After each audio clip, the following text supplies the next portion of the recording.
نہ بالکل پتر سانو کی لگے، سارا دین کوئی ہمارے لیے؟ وہ پیر صاحب تو کرتے رہتے ہیں باتیں، ان کا تو کام ہے، خبردار ہم نے نہیں جانا۔ دیگے دینے کو سارے تیار ہیں، جانے دینے کو تیار ہونا۔ ناراض ہو گئے آپ لوگ؟ چلو کوئی نہیں، ہو جاؤ، خیر صلی اللہ ہے، بات تو ٹھیک کر رہا ہوں نا۔ حضرت امام حسین رضی اللہ تعالیٰ عنہ نے فرزق شاہ رستے میں ملا تو امام حسین کو کہنے لگا کہاں جا رہے ہیں؟ فرمایا میں کوفے جا رہا ہوں۔ کہنے لگا حضور نہ جائیے گا، لوگوں کے دل آپ کے ساتھ ہیں، تلواریں آپ کے ساتھ نہیں۔ ہر بندہ نہیں کہتا اسی ویسے اونج نا اونج اسی حمایت فراڈیاں دی کرن ڈے ہیں تو پھر چھڑ دے کیوں نہیں؟ ہیں اونجے دھوکھے باز ہی، انہیں کرایا انج کھ نہیں تو پھر چھوڑ دو جان، تم ہی چھوڑ دو۔ یہ بندہ بات صحیح کر رہا ہے، بندہ ویسے یہ بات صحیح کر رہا ہے پر اجے حالات نہیں ٹھیک ہے دے والے، بندے ٹھیک نہیں، پر کیا تماشا ہے؟ کب تک ایسا رہے گا کہ کب تک یہ بات چلے گی؟ سیدنا امام حسین رضی اللہ تعالیٰ عنہ کو آ کے کہا حضور وہ سارے کوفے والے مانتے ہیں کہ بات حسین کی ٹھیک ہے لیکن آپ کی سپورٹ نہیں کریں گے۔ اور اگلی بات فرزق نے یہ کی کہ حضور میں حضرت مسلم بن عقیل کی لاش کو لٹکی ہوئی دیکھ کے آیا ہوں کوفے کے چوک میں، بڑا ہی خوبصورت فکرہ ہے امام حسین کا۔ فرمانے لگے میرا بھائی لٹکا ہوا تھا، کہیں کسی کے آگے جھکا تو نہیں تھا؟ لٹکا ہی تھا نا، کہیں جھکا تو نہیں کسی کے آگے؟ کہا حضور نہیں۔ تو آپ فرمانے لگے اگر مسلم بن عقیل لٹک گیا تو حسین بھی لٹک جائے گا، لیکن جھکے گا۔ حضرت امام حسین تشریف لائے، بچوں سمیت آئے۔ حور بن یزید ایک شخص تھا، حور بن یزید، حور بن یزید نام یاد رکھنا۔ حور بن یزید ایک مختصر سا لشکر لے کے اس نے امام حسین کو ایک جگہ پہ روکا، پھر دوسری جگہ پہ روکا، بالآخر تیسری جگہ پہ روکا تو امام حسین نے فرمایا جگہ کون سی ہے؟ کہا حضور کرب و بلا۔ فرمایا بس یہی خیمے لگا دو، یہی۔ حضرت سیدہ زینب نے پوچھا امام حسین سے کہ سارے زمانے نے روکا ہے، ٹھیک ہے آپ حق پہ ہیں، یہ بھی سب نے کہا ہے آپ حق پہ ہیں، پر روکا بھی سب نے، آپ روکے کیوں نہیں؟ تو ابن کثیر اور ابن اسیر لکھتے ہیں کہ امام حسین رو پڑے، کہنے لگے بہن میں رک جاتا پر میں نے رات کو نانا مصطفیٰ کو خواب میں دیکھا ہے۔ تو حضور نے فرمایا حسین اگر آج یہ رواج پڑ گیا نا یزید جیسے لوگوں کا تو قیامت تک پڑا رہے گا، پھر لوگ کہیں گے کوئی نکلا نہیں تھا تو ہمیں بھی نکلنا، پھر لوگ ظالموں کے سامنے گردنیں جھکانے کے عادی ہو جائیں۔ میں کہتا رہتا ہوں، کہہ رہا ہوں، کربلا کی جنگ کفر اسلام کی جنگ نہیں، کفر اسلام کی جنگ نہیں کربلا کی، کیونکہ یزید تو بڑا پکا نمازی تھا، خطبہ دیتا تھا وہ تو۔ جب امام حسین رضی اللہ تعالیٰ عنہ نے کربلا کے میدان میں جمعے کا دن تھا تو یزید کے سامنے کو بات کرنی شروع کی عمر بن سعد کے سامنے، تو عمر بن سعد کہنے لگا حسین زیادہ باتیں نہ کر، ہمارا جمعہ لیٹ ہو رہا ہے، جنگ کے لیے تیار ہو، فٹافٹ آ۔ اہل بیت نبوت کو قتل کریں گے اور قتل کے بعد پھر نماز پڑھیں گے اور پھر کہیں گے اللہم صلی علی محمد وعلی آل محمد، اسی نماز میں پھر درود بھی پڑھیں گے۔ یہ کیسا مرتبہ ہے، کیسا انداز ہے، دوستی قاتل سے بھی مقتول سے یارانہ بھی۔ حور بن یزید امام حسین سے کہنے لگا مجھے حکم ہے آپ کو روکنے کا، آپ آگے نہیں جا سکتے۔ امام صاحب نے فرمایا وجہ؟ زمین اللہ کی ہے۔ اس نے کہا آپ بیعت نہیں کر رہے، یزید کی حالات آپ کے حق میں درست نہیں ہیں، آپ نہیں جائیں گے۔ امام روک گئے۔ ظہر کی نماز کا وقت ہوا تو حضرت علی اکبر امام حسین کے بڑے صاحبزادے انہوں نے اذان ظہر پڑھی تو حور بن یزید کے لشکر نے امام حسین کے پیچھے نماز ادا کی۔ کہا بھئی تم مقابلے میں آئے ہو نماز پیچھے پڑھتے ہو؟ کہا حضور مقابلہ تو تلواروں سے کر رہے ہیں پر ہمارا دل تو مانتا ہے نا کہ مصطفیٰ کا نواسہ بڑی شان والا ہے۔ حور بن یزید نے 3 نمازیں لشکر سمیت امام حسین کے پیچھے پڑھی ہیں، 3 نمازیں، ظہر اثر اور مغرب۔ پھر امام حسین کے سامنے شرائط پیش کی کہ آپ کو یہاں گھیر لیا گیا ہے، یہاں آپ بیعت کریں گے، یہاں جنگ کریں گے، 2 ہی باتیں۔ امام حسین نے فرمایا نہیں بھائی بیعت تو میں نہیں کرتا، اس کے علاوہ تم جو کہتے ہو میں کرنے کو تیار ہوں۔ اس نے خط لکھا، عبید اللہ ابن زیاد کو ایک بندہ دوڑایا پیچھے، کوفے چند میل پہ کوفہ تھا، کہا وہ نہیں مان رہے، کیا کرنا ہے؟ تو حسین ابن علی ہے، میں زیادہ دیر انہیں روک بھی نہیں سکتا۔ انہوں نے پیغام دیا حور بن یزید کو کہ کرنا کچھ بھی نہیں، ان کا پانی بند کر دو، بلیک میل کرو، کھانا پانی نہیں ملے گا، چھوٹے چھوٹے بچے ہیں، خود ہی مان جائیں گے۔ حضرت امام علی مقام کے بارے میں حور کے پاس جب یہ پیغام آیا تو حور کہنے لگا میری طبیعت نہیں مانتی حسین پر پانی بند کروں، دل نہیں مانتا۔ جب یہ لفظ کہے نا دوبارہ تو پھر عبید اللہ ابن زیاد نے عمر بن سعد کو 10,000 آدمی دے کے بھیجا، کہا ہور بن یزید لچک دکھا رہا ہے حسین کے حق میں۔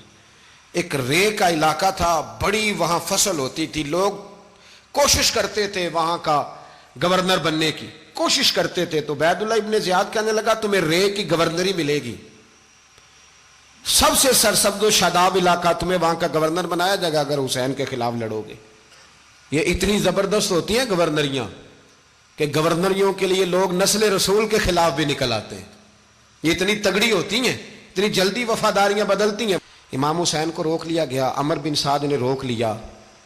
یکم محرم کو امام آئے، 7 محرم تا روکا گیا، 7 محرم کو پانی بند کر دیا۔ جانور پانی پیتے تھے، گھوڑے پیتے تھے، کتے پیتے تھے، لیکن مصطفیٰ کے گھرانے کو پانی پینے کی اجازت، 3 دن تک پانی بند رہا۔ 9 محرم کو عمر بن سعد نے اور لوگ بلائے۔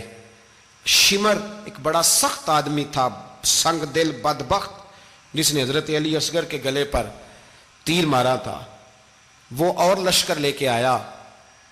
رات کو کہنے لگا امام حسین رضی اللہ تعالیٰ عنہ سے کہ بس بڑا ہو گیا، یہ 9-10 محرم کی درمیانی رات، یہاں آپ جنگ کریں گے یا آپ بیعت کریں گے، 2 ہی باتیں۔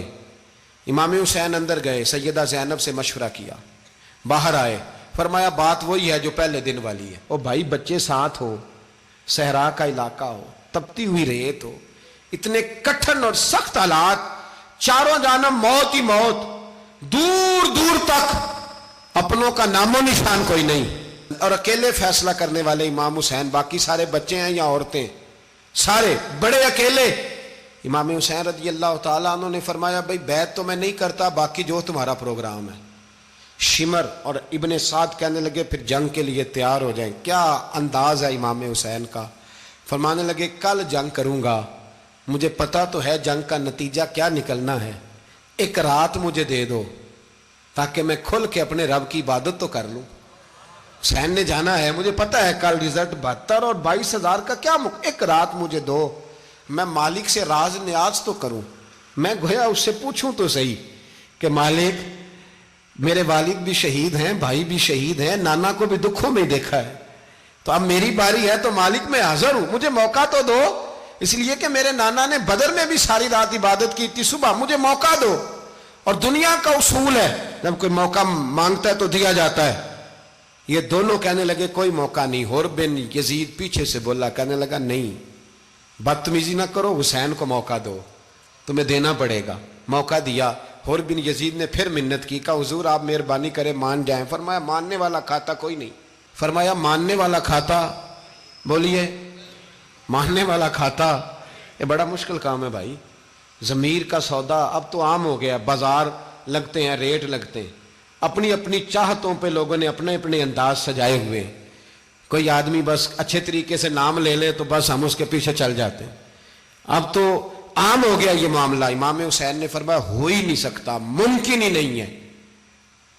ساری رات عبادت میں گزری، ریاضت میں گزری، تہجد کا وقت ہوا تو گھر والوں کو بلایا، فرمایا دیکھنا تمہاری سی کی آواز نہ باہر آئے، خبردار سی کی آواز نہ آئے۔ اور امام زین العابدین سے فرمایا تو بیمار ہے، تو جہاد نہیں کرے گا، لیکن خیال رکھنا پیچھے۔ اور بڑی قیمتی بات بتا رہا ہوں، ہماری بیویاں کسی کے گھر میت ہو جائے تو 4 دن بخار نہیں اترتا۔ امام علی مقام نے سیدہ زینب سے فرمایا تو بڑی ہے، میری بہن ہے، پیچھے سارے بچے ہیں، جوان ہیں، ان کے حوصلے تیری ذمہ داری ہیں۔ صبح جنگ کا طبل بجنے لگا، فجر کی نماز پڑھی، سورج چڑھا، 10 محرم کا دن، جمعے کا وقت، جناب سیدنا امام حسین رضی اللہ تعالیٰ عنہ نے ریت پر سجدے کیے، لمبے سجدے، لمبی نماز، سورۃ الشمس کی آیات دوسری رکعت میں پڑھی تو سارا کربلا گونجنے لگا۔ کیا انداز تکلم تھا امام علی مقام کا۔ نماز مکمل ہوئی تو حور بن یزید، عمر بن سعد اور شیمر سے کہنے لگے واقعی حسین سے لڑو گے؟ پتہ نہیں کون ہے۔ قُلْ لَا أَسْأَلُكُمْ عَلَيْهِ أَجْرًا، تم نے نہیں پڑھا إِلَّا الْمَوَدَّةَ فِي الْقُرْبَى، تمہاری آنکھیں بند ہیں، الحسن والحسین سید الشباب اہل جنہ، تمہیں نہیں پتا؟ کہنے لگا چپ کر، حکومت نظر آ رہی ہے۔ اور بن یزید کہنے لگے پھر میرا بھی فیصلہ سنو، مجھے حکومت نہیں چاہیے، مجھے جنت چاہیے۔ حکومت نہیں چاہیے، امام حسین کی پہلی فتح دیکھیں، ہور بن یزید ایڑی لگا کے نا یزید کے لشکر سے نکل کے امام حسین کے لشکر میں شامل ہو گیا، اور پہلا شخص جس نے امام حسین کو روکا، امام حسین کے نام پر پہلا سر بھی اسی شخص نے کٹایا ہے۔ لیکن یزید کی قبر پہ لعنت بھی کوئی نہیں برساتا، اس کا محل تھا بہت بڑا، لیکن جب لوگ کربلا میں امام حسین کو سلام کرنے جاتے ہیں تو قدموں میں ہور بن یزید کا مزار بھی بنا ہوا ہے، اس کو بھی سلامی دی جاتی ہے۔ اور اب ہم اکیلا ہور بن یزید نہیں کہتے، ہم کہتے ہیں ہور بن یزید رضی اللہ تعالیٰ۔ اب ہم اتنی تعظیم کرتے ہیں اس ہور کی۔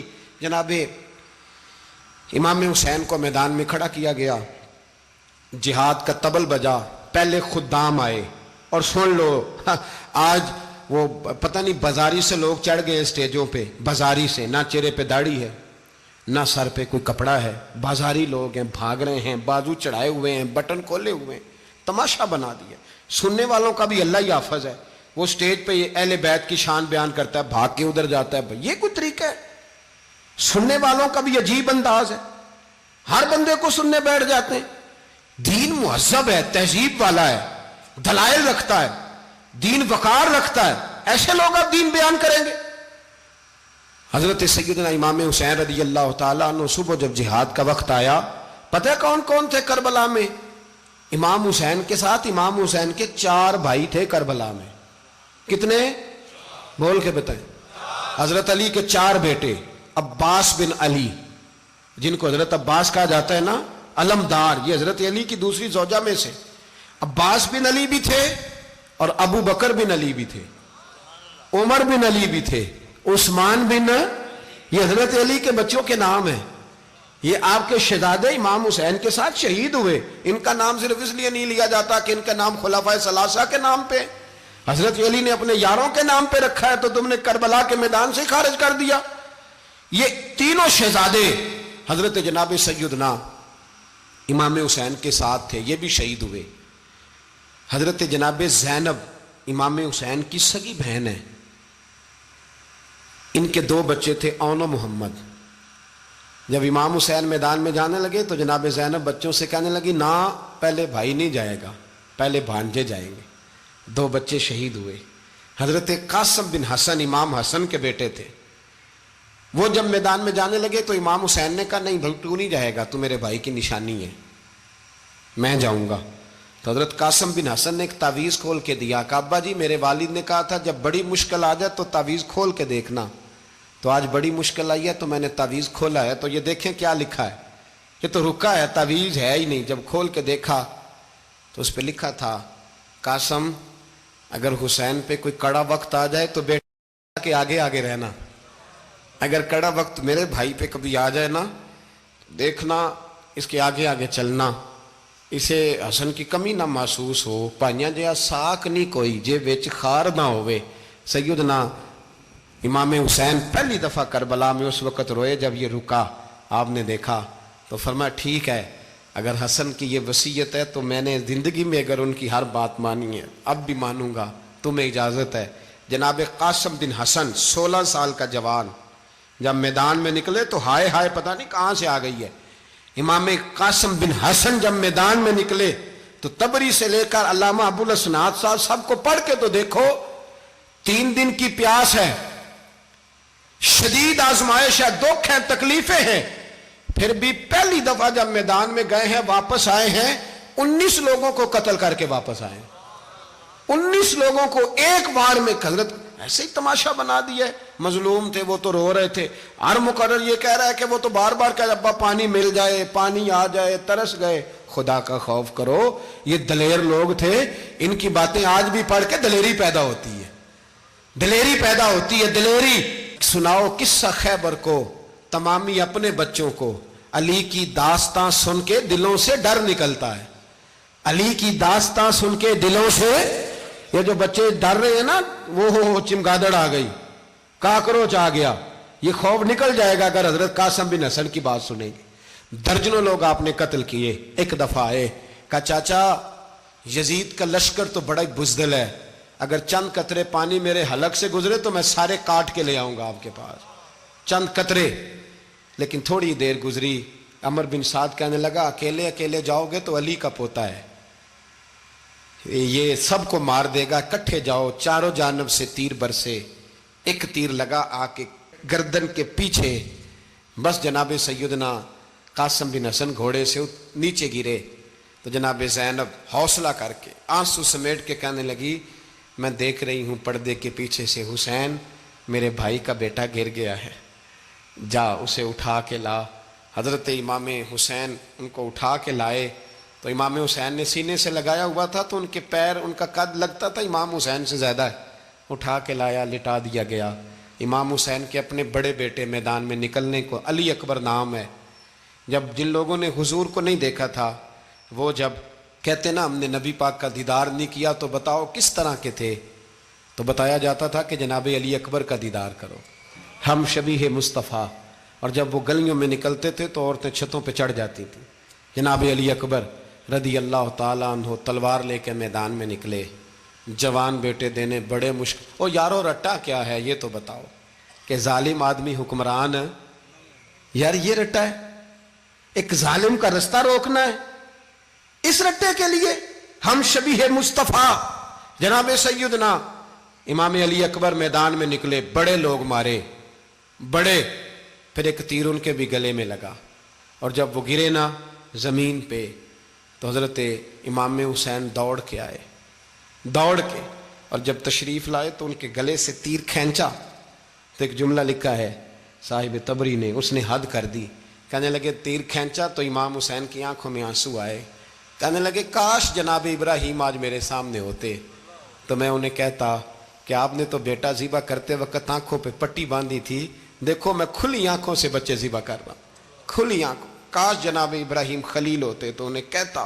جناب علی اکبر بھی شہید ہوئے۔ حضرت علی اصغر کو تو اچانک اٹھایا تھا امام حسین، باہر نکلے تو گردن پہ تیر لگا تو 6 مہینے کا بچہ وہ بھی شہید ہوا، خون اچھالا آسمان کی طرف تو کہا مولا دیکھ لے میں نے 6 مہینے والا بھی نہیں بچایا، وہ بھی دے دیا ہے۔ پھر حضرت عباس کو بیٹیوں نے کہا کہ اب نہ، کچھ کہتے ہیں پہلے شہید ہوئے، کچھ نے لکھا بعد میں، کہ اب ہم سے پانی کے بغیر نہیں رہا جاتا، تو جناب عباس پانی کا مشکیزہ لے کے نکلے، باہر نکلے، ایک ہاتھ کٹا، دوسرے پہ مشکیزہ وہ بھی کٹا۔ دیکھ لو میں پس منظر پہ ہوں ابھی تک، میں بتا رہا ہوں کہ جہاد کس کے خلاف تھا؟ ظالم حکمران کے خلاف، ظالم کافر کے خلاف نہیں، مشرک کے خلاف نہیں۔ حضرت امام حسین رضی اللہ تعالیٰ عنہ نے ہر جگہ ایک ہی بات کی کہ یزید شرابی ہے تو بچے کٹوا دوں گا، شرابی کو ووٹ، یہ ایک نہیں، ہر کتاب میں یہی لکھا، ہر کتاب میں، اور ہر مسلک کی کتاب۔ یزید چونکہ مجرے دیکھتا ہے، رنڈیوں کا ناچ دیکھتا ہے، بچے کٹوا دوں گا، اس کے ہاتھ میں ہاتھ۔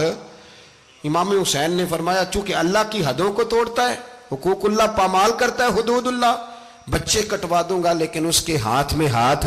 سارا دن خود مجرا دیکھنا اور 10 محرم کو 2 دیگیں پکا کے حسینی بن جانا، سارا سال خود گند مند کرنا، شرابیوں کے ساتھ رہنا، اور 10 محرم کو 2 آنسو بہا کے یاد رکھنا۔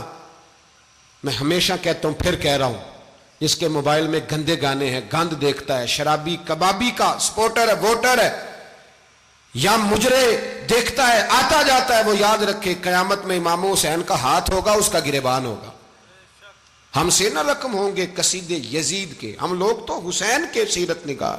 حضرت عباس کا بازو کٹا، پھر پانی تو بھر لیا تھا، لا نہ سکے، پھر گردن کٹی تو شہید ہوئے۔ بچوں کی بھی شہادت ہوئی، پر جب ان کا لاشا اٹھایا تو امام حسین کہنے لگے مولا اب نہ حسین کی کمر کمزور ہو گئی ہے، اب کمزور ہو، اور بھائی ایک میت ہو جائے تو 4-5 دن تو پوری آنکھیں نہیں کھلتی، کیسا جری خاندان ہے۔ تھوڑی دیر گزری تو امام علی مقام نے پٹکا باندھا، سر پہ دستار باندھی، مولا علی کی تلوار پکڑی، نبی پاک کا امامہ باندھا، اور گھوڑے پہ سوار ہوئے تو کہنے لگے زینب گھر تیرے حوالے اور میں اللہ کے حوالے، گھر تیرے حوالے اور میں، اور پھر امام حسین نکلے، امام علی مقام نکلے۔ راوی کہتے ہیں کہ یہ جلوہ پہلے بھی بڑے سونے تھے، پر آج جو رنگ دیکھا وہ کبھی نہیں دیکھا۔ کیا انداز تھا، جدھر جاتے نعرہ لگاتے تو حد ہو جاتے۔ اتنے لوگ امام حسین نے کاٹے، اتنے کاٹے، پھر واپس پلٹ کے آئے اور کہنے لگے زینب ذرا پردے کے پیچھے سے دیکھ تو صحیح میری بہن، ان بزدلوں کو جرت ہی نہیں ہو رہی حسین کے مقابلے میں آنے. ایک دوسرے کو دھکا دیتے, تو جا تو جا. پھر اکٹھے وار ہوئے.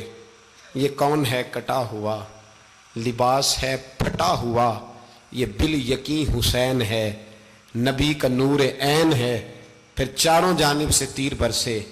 تو امام علی مقام چونکہ نماز کا وقت ہو گیا تھا, اترے گھوڑے سے, خون بہ رہا تھا, گرم ترین ریت سے تیمم کیا, سر سجدے میں رکھا, اور جب شیمر آپ کی گردن کاٹنے لگا تو کہنے لگے ٹھہر جا ذرا رب سے ایک بات کر لینے دے.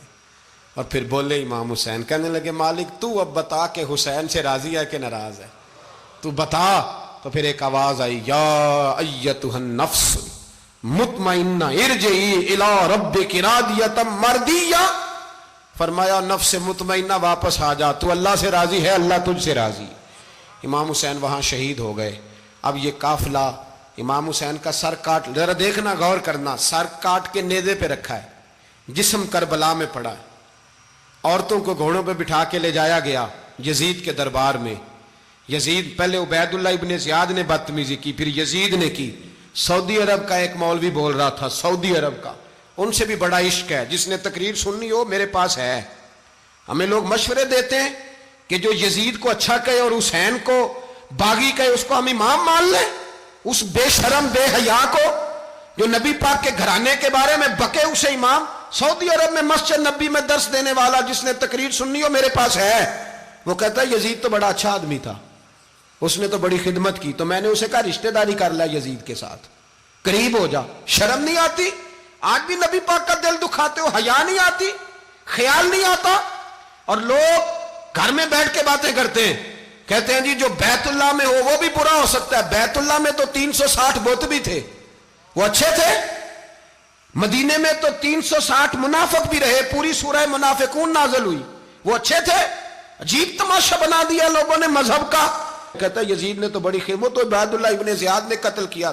بے شرمو, اگر عبید اللہ ابن زیاد نے بھی قتل کیا تھا تو حکومت کس کی تھی؟ تو پھر یزید نے عبید اللہ ابن زیاد کو سزا کیوں نہیں دی, بلکہ ایک جگہ 2 گورنریاں دی اس کو؟ یہ حال کیا. بلکہ سنو کہ یزید چھڑیاں مار رہا تھا, چھڑیاں. امام حسین کے لبوں پہ تو نعمان بن بشیر صحابی تھے, بول پڑے, کہنے لگے یزید بدبخت, ہاتھ پیچھے اٹھا, مجھے اللہ کی عزت کی قسم میں نے سینکڑوں بار نبی پاک کو ان ہونٹوں کو چومتے دیکھا ہے. حضرت جناب زینب عورتوں کے مجمع میں پیچھے ہو کے بیٹھی ہیں. یزید کے پاس جب پہنچا لشکر تو یزید کہنے لگا دیکھو اللہ نے مجھے عزت دی اور میرے مخالفوں کا کیا حال ہوا. تو بی بی زینب بول پڑی, اتنے صدمے سہے پر آواز توانا ہے, جاندار ہے, جاندار. ہمارا کسی بندے سے جائیداد کا رٹا نہیں, ہم تو چاہتے ہیں امت اکٹھی ہو جائے, لیکن جو بندہ نبی پاک کی ماں کو دوزخی کہے, حضور کے باپ کو جہنمی کہے, یزید کو امیر المومنین کہے, اس کے ساتھ اتفاق رائے کر لیا جائے, یہ مذہب ہماری سمجھ میں نہیں آتا, بالکل نہیں آتا, قطعاً نہیں ہماری سمجھ میں آتا. کیسے اتحاد کر لیا جائے؟ یہاں تو میرے بھائی جو ہمارے ابا کا مخالف ہو اس سے اتحاد نہیں ہوتا, اور جو نبی پاک کے والد کو دوزخی کہے اس سے اتحاد ہو جائے. کہتے ہیں جی وہ جی اتنی فرقہ واریت ہو گئی, ہم کس مسجد میں جائیں؟ 60 پارٹیاں پاکستان میں رجسٹرڈ ہیں جو الیکشن لڑتی ہیں. کبھی کسی بندے کو ٹینشن نہیں ہوئی کہ کس کے پاس جائیں کس کے پاس نہ جائیں, کبھی نہیں کو بولا کہ اب وہ بھی کھڑا ہو گیا وہ بھی, کوئی ٹینشن نہیں. مذہب کی باری ٹینشن ہو جاتی ہے, اتنا بڑا مذہب ہوتا ہے بھائی, غلط بندے بھی آ جاتے ہیں بیچ میں, تھوڑا پہچان کے چلنا پڑتا ہے صحیح کون ہے اور غلط. اور یہی تو ہمیں امام حسین نے بتایا ہے کہ مذہب کے اندر ہی تم نے شناخت کرنی ہے کہ بندہ ٹھیک کون ہے اور بندہ غلط. یہی تو کربلا ہے, یہی تو امام حسین نے بتایا, کفر اسلام نہیں, حق اور باطل. تو سمجھیے گا حضرت سیدہ زینب نے جب سنا نا کہ یہ کہہ رہا ہے کہ مجھے اللہ نے عزت دی, تو جناب زینب بولی. نعمان بن بشیر کہتے ہیں بی بی بولی, اتنے صدمے ہیں پر جناب زینب بولی اللہ اکبر, اس انداز میں بولی کہ پہلے قرآن مجید کی آیت پڑھی, کہنے لگی وَتُعِزُّ مَن تَشَاءُ وَتُذِلُّ مَن تَشَاءُ بِيَدِكَ الْخَيْرُ إِنَّكَ عَلَىٰ كُلِّ شَيْءٍ قَدِيرٌ. اور پھر کہنے لگی یزید تو بکتا ہے, کہتا ہے کہ تو عزت والا ہو گیا, یہ تیری حکومت ہے, 4 دن گزرنے دے, تجھ پہ کوئی لعنت بھی نہیں برسائے گا, اور میرے بھائی کا قیامت تک ممبروں میں اور خطبوں میں ذکر ہوا کرے گا, وقت گزرنے دے. جب جناب بی بی زینب بول رہی تھی تو حضور کے ایک نابینا صحابی پاس بیٹھے تھے, جناب نعمان بن بشیر کا ہاتھ ہلایا, ہلا کے کہنے لگے کیا علی آ گئے؟ ولی کی آواز لگتی ہے، جبریل امی بول رہے ہوں جیسے، حکمت کے گوہر رول رہے ہوں جیسے، دربار دمشق میں بی بی زینب کا خطاب منبر پہ علی بول رہے ہوں جیسے۔ میرے بھائی، بس کربلا والا قافلہ تو مدینے پہنچ گیا، 3 سال یزید نے حکومت کی، شرابیں عام ہو گئیں، مکے پہ حملہ ہوا، خانہ کعبہ کا غلاف جلا، مدینے پہ اس نے حملہ کیا، 3 دن مسجد نبوی میں اس نے گھوڑے باندھے، مسجد نبوی میں صحابہ کو نکال کے اپنا اس نے امام مقرر کیا، لیکن پھر امت نے اسے قبول نہ کیا، پھر وہ رسوا ہوا اور آج تک وہ رسوا ہے۔ لیکن امام حسین کا نام کل بھی زندہ تھا اور آج بھی۔ درس یہ ہے، پیغام یہ ہے، یاد رکھو، موت تیزی سے آ رہی ہے، ہمارے ساتھ والے دائیں بائیں والے سب چلے گئے، اسی طرح نمبر لگے گا، ایک دن اعلان ہوگا۔ ضمیر کے قیدی بن کے زندگی نہ گزارو، بالکل نہ گزارو، یہ تھوڑی سی زندگی ہے، دنیا سجن المومن۔ حق بات کرو، حق پہ ڈٹنا سیکھو، دین سمجھو، خبردار رسول پاک صلی اللہ علیہ وسلم کے دین میں ظالم، جابر، فاسق، فاجر کی کوئی گنجائش قطع نہیں ہے۔ اپنے آپ کو سمیٹو، اپنے آپ کو سنبھالو، دین میں اپنا کردار ادا کرنے کی کوشش کرو۔ دین طلب کرتا ہے ہم سے کہ ہم نے دین کو کیا دیا ہے۔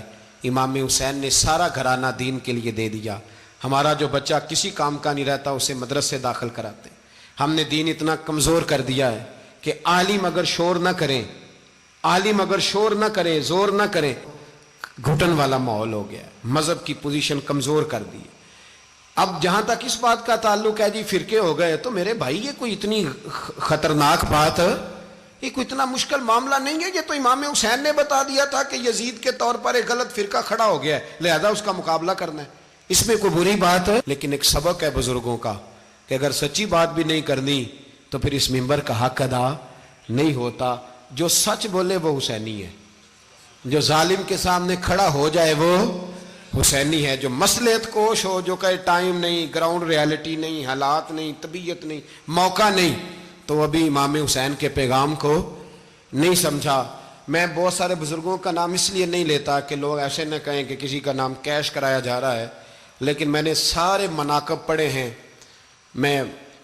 میری لائبریری میں کتابیں ہیں، میں پڑھتا رہتا ہوں، میں سفر میں بھی ساتھ رکھتا ہوں، لیکن حضرت شیخ عبدالصبور بیگ منشور ہزاروی کا شعر امام علی مقام کے مقابلے میں اس طرح کا ہے کہ مجھے سارے شاعروں سے زیادہ وزنی محسوس ہوتا ہے۔ انہوں نے کہا تھا، اس شاہ مشرقین کی، اس نور عین کی، مطلوب ہے جہاں کو قیادت حسین کی۔ دیکھیے ذرا حسن، اور ہر سو یزیدیوں کا زمانے میں زور ہے، ایک دو جگہ پہ نہیں، ہر سو یزیدیوں کا زمانے میں زور ہے۔ منشور آج پھر ہے ضرورت حسین کی، آج پھر ہے ضرورت ہے، آج لوگ حسینی بنے، امام حسین کے نقش قدم پر۔ وہ کہتے ہیں زور ہو گیا یزیدیوں کا، یہ ہمارے بزرگ ہمیں بتا گئے۔ مسجد کی طرف توجہ کرو، اپنے بچوں کی نگہبانی کرو۔ دنیا کی زندگی اتنی مختصر ہے کہ ایک خواب لگے گا جب ہم جائیں گے دنیا، ایک خواب لگے گا، خواب تھا جو کچھ کے دیکھا، جو سنا افسانہ تھا۔ اہل بیت نبوت کا اسوہ عبادت ہے، ریاضت ہے، پردہ ہے، پرہیزگاری ہے، اس پر توجہ کریں۔ جن کی بچیاں سر نہیں ڈھانپتی وہ 10 محرم کو بے شک دیگ نہ پکایا کریں۔ جو لوگ قرآن شریف پڑھنے کے عادی نہیں وہ بے شک امام علی مقام کا ذکر نہ کریں، اس لیے کہ امام حسین نے سر سجدے میں کٹایا ہے اور تلاوت نیزے کی نوک پہ بھی جاری رکھی ہے۔ دین کے ساتھ اپنے آپ کو جوڑو، دیندار بنو، رسول اللہ کی غلامی اختیار کرو، ورنہ یہ زندگی کچھ ایسا وقت بھی لاتی ہے کہ جب زندگی بوجھ بن جاتی ہے۔